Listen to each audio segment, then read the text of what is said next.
Kalau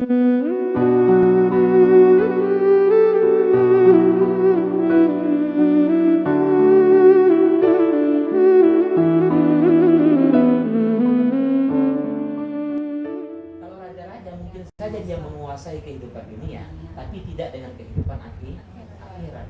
Allah Malik dan juga Malik. Jelas. Kemudian lihat benar. Ini mengikut ayat sebelumnya. Mengikut ayat sebelumnya. Katakan Muhammad, aku berlindung kepada Tuhannya manusia. Kemudian katakan Muhammad lagi, aku berlindung kepada rajanya manusia. Itu maknanya. Jadi mengikut makna sebelumnya. Jelas ya? Berlindung kepada sifat Allah Rabb satu, berlindung kepada sifat Malik. Paham sampai sini? Oke, kemudian ilahin nas, sesembahan manusia. Saya rasa sampai ini masih punya tanda tanya gitu. Apalah, kemana lah lari tujuan ayat ini gitu. Sesembahan manusia. Lihat, mudah. Pertama Allah perintahkan kepada Rasulullah untuk berlindung dengan sifat Rabb. Kemudian yang kedua berlindung dengan sifat Malik. Kemudian berlindung dengan sifat Ilah. Ilah, sesembahan. Apa pengajaran? Lihat, mudah. Sangat tersusun rapi ya. Coba perhatikan. Seseorang yang menyatakan dirinya beriman, ya kan, dia harus memenuhi 3 syarat ini. Siapa saja yang mengakui Rabb, Allah itu selaku Rabb, Allah itu selaku Malik, tapi dia tidak beriman kepada Ilah, dia bukan orang yang beriman. Kalau ditanya orang kafir, siapa Tuhan kalian? Nah, siapa Tuhan kalian? Mereka jawab siapa? Allah. Tanya orang Nasrani, orang Yahudi, siapa Tuhan kalian? Mereka jawab siapa? Allah. Mereka amalkan ayat pertama. Jelas. Siapa raja dari segala raja? Penguasa kehidupan dunia. Allah. Mereka jawab Allah juga ya. Kenapa tidak kalian sembah? Bedanya di situ. Kenapa kalian tidak sembah? Paham ya benar? Lihat, tersusun. Itu pertama. Berarti iman seseorang akan sempurna. Pengajaran pertama, iman seseorang akan sempurna apabila dia meyakini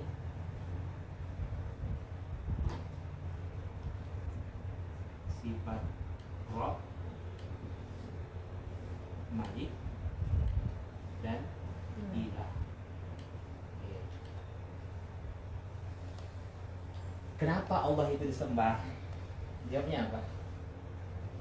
Lihat ayat setelahnya, betapa rapinya ayat ini. Lihat, Allah lah yang menciptakan manusia, Allah yang menguasai kehidupan manusia, Allah yang mengatur manusia.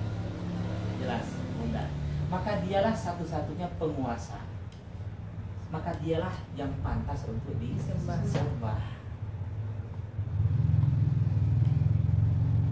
Paham tidak?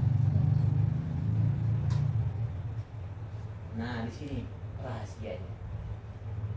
Siapa yang mendapatkan perlindungan dari Allah? Kan ayat ini kan fungsinya untuk melindungi kita. Ya kan, mudah? Siapa? Apabila membaca ayat ini kita akan mendapat perlindungan. Nah, pertanyaannya, ini rahasianya. Siapa yang mendapatkan perlindungan Allah? Siapa saja yang beriman kepada Rabb-nya Allah, sifat Rabb-nya Allah, Maliknya Allah, dan Ilah. Konteks begini pun. Kenapa selama ini kita baca surah An-Nas, mungkin sebagian orang membaca surah An-Nas, tapi kok tidak ada faedahnya ya dalam kehidupan saya sehari-hari? Saya meruqyah orang malah jin saya yang keluar, bukan jin orang gitu, benar. Kenapa? Lihat dulu. Rob, kita kan sudah kita pelajari sebelumnya. Rob itu maknanya apa? Yang menciptakan. Engkau lah yang menciptakan ya Allah. Kau yang Jelas. menguasai. Engkau pula yang Menguasai. menguasai kehidupanku. Engkau pula Pula yang yang mengatur. mengatur kehidupan. kehidupan. Kadang-kadang kita di sini saja terjebak pun. Buktinya apa? Merasa apa yang kita dapatkan dalam hidup ini karena usaha kita.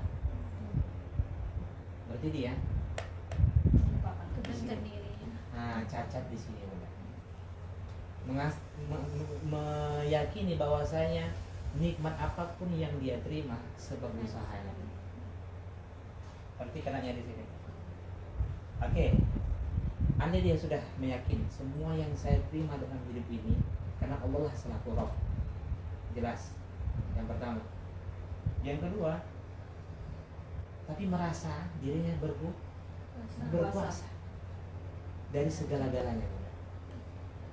Karena sudah punya uang, dia yakin yang punya uang itu, yang memberikan rezeki itu adalah Allah, yang memberikan rumahnya adalah Allah, yang memberikan anak adalah Allah, yang memberikan pasangan hidup adalah Allah, yang memberikan ilmu adalah Allah, ya kan? Tapi dia meyakini bahwasanya karena sebab itu dialah seorang penguasa melebihi dari segala-galanya. Dia menganggap dirinya berkuasa atas dirinya sendiri. Ingat bunda, Malik itu Allah lah yang mengangkat, Allah yang merendahkan, Allah yang mematikan, Allah yang menghidupkan, Allah yang menghinakan, Allah yang merendahkan, Allah yang meninggikan. Itu Malik itu. Jelas bunda. Nah, begini. Kapan kita akan mendapatkan perlindungan dari Allah? Seseorang akan mendapatkan perlindungan dari Allah bila dia mengimani Rabb, Malik, dan Ilah. Yang pertama tadi, iman seseorang akan sempurna apabila dia meyakini Rabb, Malik, dan Ilah. Paham bunda? Pengajaran pertama. Pengajaran kedua, seseorang akan mendapatkan perlindungan dari Allah apabila dia beriman pada Rabb, Malik, dan Ilah. Ini bunda. Bisa saja kita sudah meyakini Allah itu selaku Rabb, selaku Malik, tapi faktanya dalam hal ibadah kita bermasalah. Paham? Contohnya apa? Kita meyakini apa yang kita terima dalam hidup ini itu karunia Allah. Kita meyakini Allah lah penguasa satu-satunya di alam semesta ini. Dia adalah raja dari segala raja. Betapa banyak raja yang ada di dunia ini, tapi sesungguhnya raja dari segala raja itu hanyalah Allah. Pertanyaannya, apakah kita benar-benar sudah menyembah Allah? Nah, di sini masalahnya di sini, Bu. Kita kan ingin meminta perlindungan, tapi faktanya dalam hal ibadah malah kita menyekutukan Allah. Sebagian orang menyekutukan Allah Subhanahu wa taala, dia tidak menyembah Allah. Contohnya bagaimana? Tidak sholat, padahal dia meyakini. Orang Islam yang ditanya dulu, ini orang Islam yang ditanya, siapa Tuhanmu? Dia jawab siapa? Allah. Siapa raja dari segala raja? Kenapa tidak sholat? Kenapa tidak baca Quran? Kenapa tidak zikir? Padahal di awal kamu sudah mengetahui bahwasanya Allah itu selaku Rabb, Allah itu selaku Malik. Masalahnya di sini, pantas sajalah dia tidak mendapatkan perlindungan dari Allah.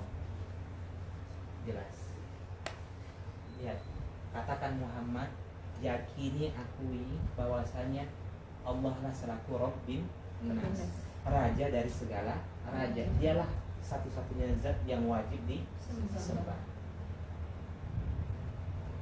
Paham ya? Tapi sholat tapi tidak khusyuk. Mau tiga kita memang menyembah. Ini terkait dengan ayat setelahnya nanti. pertanyaan Bu kita itu akan terjawab nanti. Oke. Nah, Allah akan memerintahkan kepada Rasulullah dan kepada kita semua agar meminta perlindungan kepada Allah. Wah. Jelas ya? Jelas. Kenapa? Karena Allah adalah raja segala raja. Karena Tuhan tiga dan ini. manusia, ya. Nah, karena Allah dialah ada Rob manusia, Rob, yang menguasai Nas, manusia dan juga Malikin Nas, sembahan Ilahin manusia. Nas. Maka dialah satu-satu yang dapat melindungi kita. Nah, Allah lah satu-satunya zat yang dapat melindungi manusia. Oke.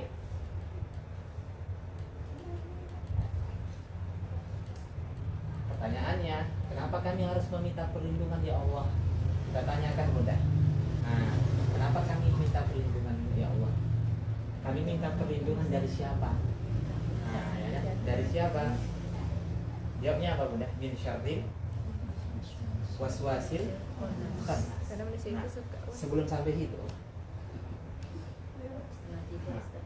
kita tutup dengan ayat terakhir. Min Syaril syarril waswasil khannas. waswasil khannas. Dari kejahatan apa? Kan pertanyaannya. Oke, lihat. Sebelum sampai sini, saya tanya. Dalam sehari, hidup ini kan penuh ujian ya, Bunda. Sepakat? Sepakat banget. Sepakat. Dalam sehari berapa kali kita diuji oleh Allah? Ayo, Jadi Enggak tahu. saya tanya. Hidup ini kan penuh ujian. Iya, Ustaz. Sepakat? Sepakat. Dalam sehari berapa kali kita diuji oleh Allah? Salat. Kalau fardu itu Ustaz, yang wajib. 24 jam. Berarti nggak hitungan kami Berapa lagi. kali? Saya bilang. Iya. Berapa jam selalu pertanyaannya? Paham ya, Bunda? Cepat sedikit. Berarti sepanjang hari loh. Iya, sepanjang Hari dan malam. kita diuji oleh Allah. Allah. Merasa nggak, Bunda? Iya, Ustaz. Kita diuji Allah 24 jam. Ya. Nah, lantas atas dasar apa kita enggan untuk meminta perlindungan kepada Allah? Malas lagi minta perlindungan. Kalau dalam sehari kita diuji oleh Allah. Iya juga. Kan dalam sehari kita 24 jam Iya. diuji oleh Allah. Minta perlindungannya hanya Ada Allah. sekali. Dan kadang pun dalam sehari tidak sama sekali minta perlindungan. Ya pantas saja lah. Dia kerasukan setan dan lain sebagainya, malas dalam beribadah, terkena hasad dan lain sebagainya. Paham ya Bunda? Pertanyaannya, dari sekian banyak ujian yang diberikan oleh Allah kepada kita, apa ujian yang paling membahayakan? Was-was. Nah, ini jawabnya Bunda. Ingat ya Bunda, dalam sehari itu kita diuji 24 jam. Yang paling membahayakan di antara ujian Allah itu apa? Ini dia. Dari min syarri, kejahatan atau keburukan, waswas. Was-was Bisikan. dari diri sendiri. Was-was itu bisikan, Bunda.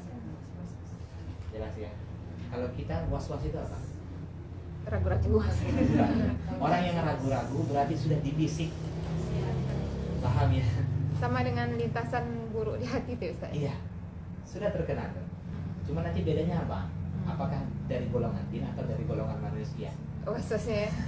Nah, jelas ya. Bisikan itu kan ada dari manusia, ada dari jin. Oke. Ingat ya Bunda, di antara seluruh ujian Allah yang paling membahayakan itu. Oke. Kenapa paling membahayakan? Al-Khannas. Khannas apa? Ini bisikan apa sekarang? Setan. Setan. Bisikan setan. Al-Khannas. Khannas apa? Khannas kalau terjemahnya itu bersembunyi. Sebenarnya makna khannas itu al-khunnus, kata Syekh Mutawalli Asy-Sya'rawi, Syekh Wahab Juhaili, al-khunnus datang dan pergi. Lihat kenapa diterjemahkan bersembunyi Bunda. Karena Sebenarnya makna khonas itu datang dan pergi. Cuma diterjemahkan dalam bahasa Indonesia bersembunyi. Nah, di mana? Lihat.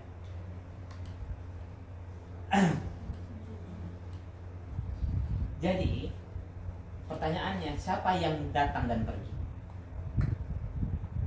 Setan si Korin.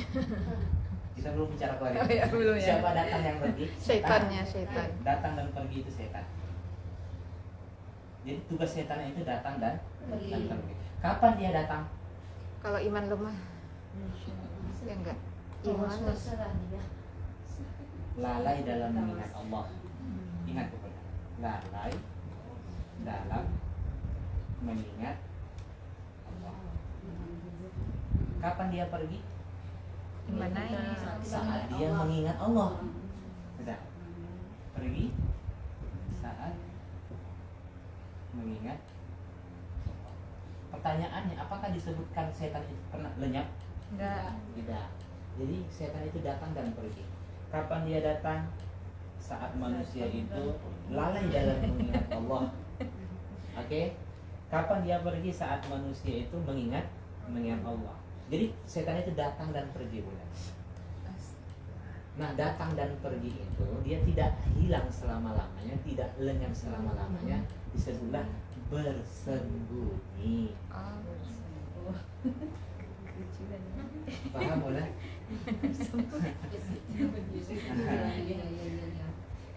Kalau datang sesukanya, pergi sesukanya. Kalau datang dan Kalau pergi selama-lamanya, Bunda, hilang juga. hilang ya. Ya. Tapi kayaknya dia ngintip-ngintip kita ya Ustaz sembunyi ya kan. Ya Allah, perhatikan. Mintai. Allah bersembunyi. Kenapa paling bahaya? Begini. Kalaulah di dalam sholat saja, kalaulah di dalam sholat saja, dia lalai dalam mengingat Allah, apalagi di luar sholat. Iya. Nah, itu paham ya? Kalau di dalam sholat saja dia lalai dalam mengingat Allah, apalagi di luar sholat. Nah, pertanyaannya, merasakah diri kita? Jangan sampai merasa, aduh alhamdulillah diri saya ini aman-aman saja, tidak tergoda oleh setan. Tidak, Bunda, saat itu Bunda tergoda oleh setan. Kalau kita merasa aman ya, Ustaz. Jangan merasa aman. Orang yang merasa aman itu, nah, itu pasti digoda oleh setan. Orang yang tidak merasa aman, selalu butuh pertolongan Allah, selalu butuh perlindungan, pasti senantiasa dia berzikir kepada Allah. Karena tidak ada satupun yang dapat melindunginya kecuali hanya Allah. Lihat Bunda, setan itu sih nampak atau tidak nampak? Tidak nampak. Oke, sudah setan itu tidak nampak, tambah lagi bisikannya. Jelas. Bisikannya apa? Bersembunyi. Sekarang siapa yang bisa melindungi kita? Allah. Kalaulah yang jelas-jelas saja dibisikkan kepada kita, Bunda, masih bisa kita ngikuti dia gitu. Apalagi yang tidak tampak gitu. Yang jelas-jelas saja itu, ayolah deh ke mall saja lah, nggak usah ngaji gitu. Ikut kita. Apalagi yang tak nampak, Bunda. Ya. Jadi inilah bahwasanya hal yang pertama sebelum meminta perlindungan kepada sebelum kita agar meminta perlindungan kepada Allah dari bisikan setan, ya kan? Hal yang pertama dari luar kita tanamkan akidah kita, tauhid kita.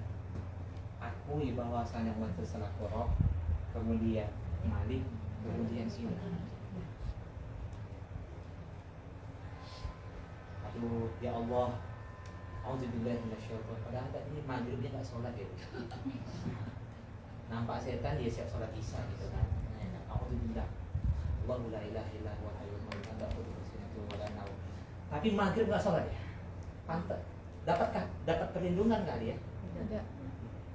Nah, ini kuncinya. Bagaimana agar kita dilindungi oleh Allah, dan bagaimana dengan wasilah ini kita bisa melindungi seseorang. Paham ya? Imani ketiga ini. Yakini hanya Allah selaku Rabb, Allah selaku Malik, dan dialah yang pantas untuk disembah. Gak cukup hanya diimani itu, tapi mesti diaplikasikan. Jelas? Ada yang tanya kan?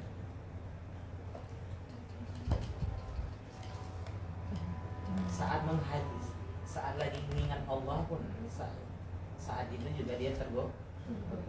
Di antara budanya pasti ada yang tergoda oleh waswasil kan, padahal lagi ngaji gitu. Yang ngantuk lah, macam-macam lah gitu kan. Lagi sholat tuh kok mudah juga ya saya. Kita lagi sholat, tujuan kita tuh ingin mengingat Allah kan, tapi dalam saat melaksanakannya kita tergoda juga, kita lupa rakaat. Terus berusaha untuk senantiasa mengingat Allah. Pasti godaan itu senantiasa pasti ada. Maka hati itu harus hidup selalu mengingat Allah. Lalai saja, teringat dia kunci, masuk ke setan. Iya. Jadi ingat udah, berarti setiap hari, setiap saat di dalam hati kita ini harus mengingat Allah. Kok masuk ya? Berarti saat itu sekalipun dia zahirnya nampak dia beribadah, tapi sesungguhnya hatinya lalai dalam mengingat Allah. Jadi khusyuk dalam sholat tuh gimana tipsnya Ustaz? Harus mengingat artinya. Itu sebenarnya ikhtiar. Bagian dari ikhtiar kita bagaimana untuk mendapatkan kekhusyukan di dalam sholat dengan membaca membaca bacaan sholat itu dengan benar, kemudian mentadaburi bacaan sholat itu, kemudian merenungkannya, maksudnya merenungkan bacaan dari sholat yang kita baca, kemudian kita berharap dari apa yang kita baca, yakin. Kalau fokuslah di situ bukan, nggak akan teralihkan dulu pada yang lain. Jelas. Masalahnya kan yang dibaca itu Nggak sinkron dengan otak, dengan mulut. Apa yang dibaca dengan apa yang dipikirkan berbeda. Salah satunya bagaimana? Ternyata kalau kita baca di fikih-fikih berbeda-beda cara orang mendapatkan kekhusyukan di dalam sholat. Ada yang dengan memicikkan mata, dari Imam Syafi'i mengatakan makruh. Imam yang lain dengan memicikkan mata dia bisa mendapatkan kekhusyukan. Mungkin dengan memicikkan mata dia mengkhusyuki, menghayati. Ada yang seperti itu. Bermacam-macam. Kekhusyukan itu di mana letaknya? Di hati. Berarti hati yang bermasalah. Kenapa? Karena alladzi yuwaswisu fi sudurin nas. Sasaran setan itu adalah ke hati. Hati itulah kuncinya. Kenapa yang disasarkan setan itu hati? Karena hati itu kuncinya. Kalau rusak tuh hati, rusaklah amalan yang lain. Paham kan? Cuma coba kita evaluasi. Dalam sehari berapa kali kita membersihkan hati kita? Apakah kita benar-benar menjaga hati kita? Enggak.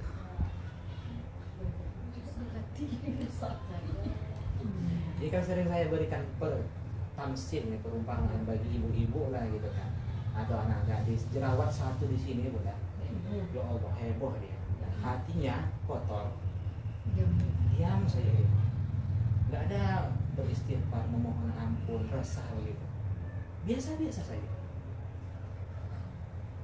Betulkah yang demikian? Betul. Tapi dia lupa kalau hatinya kotor. Nggak sadar. Jagalah hati, jangan Kau kotori, kau nodai. jagalah hati. Jelas? Allah musta'an. Ada yang tanyakan?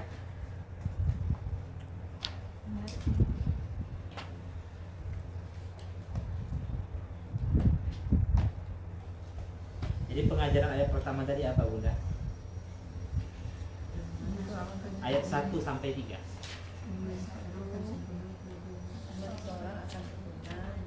Ini sifat Rob. Malik dan Ilah. Yang kedua, Seseorang akan mendapatkan perlindungan dari Allah bila dia mengimani Rob, Malik dan Ilah. baik, ada yang kurang di sini.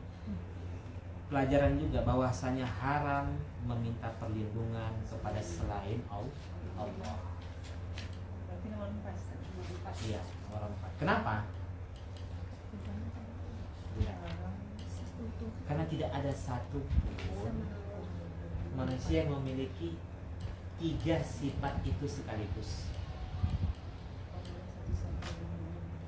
Paham ya Bunda? Kalau ditanya, adakah manusia selaku Rob? Tidak. Ada. Yang aku ngaku ada. Murabbi. Masih banyak yang Rob, ya? memakai kata itu. Murabbi yang mengaturku. Malik ada. Tapi kalau ilah Tidak. tidak ada kan? Paham ya Bunda? Kenapa ilah itu di akhir dikunci? Karena bisa saja yang ini bisa dimiliki oleh manusia. Contoh Bunda, menciptakan sesuatu adakah bisa manusia? Bisa. Raja adakah dimiliki manusia? Ada. Ilah? Tidak. Paham Bunda?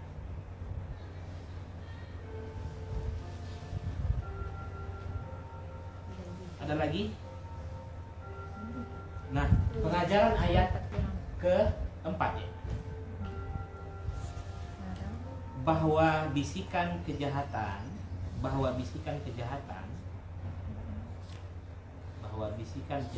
setan akan selalu datang di saat manusia lalai dalam mengingat Allah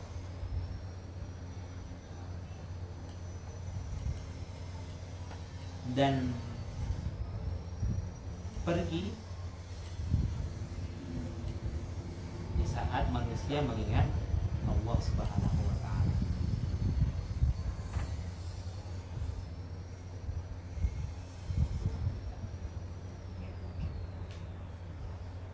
Itu pengajaran. Coba kita lihat Bunda, kenapa ya sholat itu 5 waktu, kemudian ada zikir pagi, zikir petang, ketika melakukan ini dan itu. Tujuan itu apa Bunda? Kita mengingat Allah. Mengingat Allah Bunda. Jelas ya. Sholat 5 waktu, setelah itu ada sholat sunnah rawatib, ada pula lagi sholat sunnah mutlak, kemudian setelah itu ada zikir pagi dan petang, kemudian anjuran untuk bertilawah Al-Quran, anjuran untuk menghadiri majelis ilmu, iya kan? Itu tujuannya untuk mengingat Allah. Aneh, sungguh aneh kalau ada orang yang mengaku cinta dengan Allah, tapi dia perlu diingatkan untuk mengingat apa yang dia cintai. Paham benar? Saya ulang, sungguh aneh ada orang yang mengaku cinta dengan Allah, tapi dia perlu diingatkan untuk mengingat apa yang dia cintai. Paham benar? Iya. Tapi anak-anak kan harus diingat. Iya, kan begini. Bunda kalau cinta dengan anak perlu nggak diingatkan? Perlu. Enggak, Bu. Kalau benar-benar cinta dengan anak pasti dia tahu, pasti dia peduli makannya di mana, apa yang dimakannya. Saat dia berada jauh dari kita, kita tanya kamu lagi di mana. Kan seperti itu kan karena kecintaan kita terhadap anak kan Bunda. Apakah seperti itu kecintaan kita kepada Allah? Kan aneh kalau kita diingatkan, kamu kan sayang dengan anakmu, iya kan? Tolonglah kasih makan, nggak perlu diingatkan. Karena kalau rasa cinta itu pasti akan melahirkan hal yang demikian kan? Paham ya Bunda? Pasti akan melahirkan hal yang demikian. Sayang dengan suami, kemana-mana tanya, saya sayang dengan suami saya, tapi perlu diingatkan, saya tolonglah sayang. Kan nggak seperti itu kan? Demikianlah harusnya kepada Allah Subhanahu wa taala. Kan aneh tuh. Mengaku cinta dengan Allah tapi perlu diingatkan untuk Mengingat Allah. Iya. Berarti itu cinta palsu atau cinta sejati? Cinta palsu. Bunda yang jawab. Karena dua pilihan. Jujurlah padaku. Insya Allah kita lanjutkan pekan depan. Ya. Jadi ayat ini akan benar kita pahami setelah kita nanti membahas surah Al-Falaq, baru bisa disimpulkan, oh begini, kenapa ya, ini kan masih gantung-gantung, Oke. masih timbul tanda Masih tanya. puzzle. Nah, jadi maksudnya apa, kita kan Allah memerintahkan kita untuk meminta perlindungan dengan 3 sifat. Dari apa? Dari bisikan setan yang bersembunyi. Kemudian kok sampai seperti itunya kita meminta perlindungan, kemudian Allah memerintahkan sampai 3 kali. Surah Al-Falaq kan 1 kali. Qul a'udzu birabbil falaq. Iya kan? Allah perintahkan hanya 1 kali berlindung. Paham? Kemudian dari sekian banyak kejahatan, tapi Anas tidak. 3 kali Allah memerintahkan kita untuk berlindung dengan 3 sifatnya hanya dari 1 kejahatan. Betul. Kejahatan setan. Mana lebih bahaya? Kejahatan dari luar atau kejahatan dari dalam? Dalam. Nah, siapa yang merasa selama ini bahwasanya kejahatan itu lebih bahaya yang ada di dalam diri? Jangan-jangan pas lihat orang, takutnya itu, padahal ada yang lebih menakutkan, yaitu apa yang ada di dalam dirinya. Nah, pantas saja lah dia lalai dalam meminta perlindungan, menganggap sesungguhnya merasa dirinya Aman. aman. Jelas. Barakallahu fikum jami'an. Kita tutup dengan doa kafaratul majlis. Subhanakallahumma bihamdik, asyhadu an la ilaha illa anta, astaghfiruka wa atubu ilaik. Sebelum saya tutup ini, di dalam surah Al-Fatihah kita apa yang kita minta kepada Allah? Kita dianjurkan untuk meminta beribadah, minta tolong. Kemudian ditutup dengan surah An-Nas, juga meminta tolong. Artinya apa? Seperti yang saya sebutkan, senantiasa kita akan mendapatkan ujian dalam kehidupan. Lihat dulu, begitu indahnya susunan ayat. Al-Fatihah itu beribadah minta tolong. Kemudian Al-Baqarah sampai juz 30 itu berbicara tentang syariat, kisah, semuanya dan lain sebagainya. Ya kan? Tujuannya apa? Agar kita, kualitas diri kita semakin baik di sisi Allah Subhanahu wa taala. Ya kan? Kita Allah turunkan Al-Qur'an untuk memandu kita pada jalan kebenaran. Tapi ditutup dengan meminta perlindungan lagi. Ingatlah, sepanjang kita beribadah pun kita akan mendapatkan ujian. Beribadah pun kita akan mendapatkan ujian. Maka senantiasalah meminta perlindungan. Jelas sudah. Diawali dengan minta tolong, diakhiri juga dengan minta tolong. Sampai kapanpun kita harus meminta pertolongan. Tapi faktanya apa? Yang kita minta hanya keinginan kita. Keinginan kita itu hanya sebatas dunia. Iya kan? Minta tolong kepada Allah, bukan ya Allah, lindungilah hati saya ini, istiqomah akan naik dalam agama. Tadi tidak, yang diminta apa? Ya Allah, jadikan anak saya lulus PNS. Nah, ya kan? Saya punya utang nih sama ini dan sebagainya. Ya Allah, hal-hal yang seperti itu. Bahkan dalam berdoa pun dia memaksa Allah. Dalam berdoa pun dia memaksa Allah. Betapa egoisnya manusia. Barakallahu fikum. Assalamualaikum warahmatullahi wabarakatuh.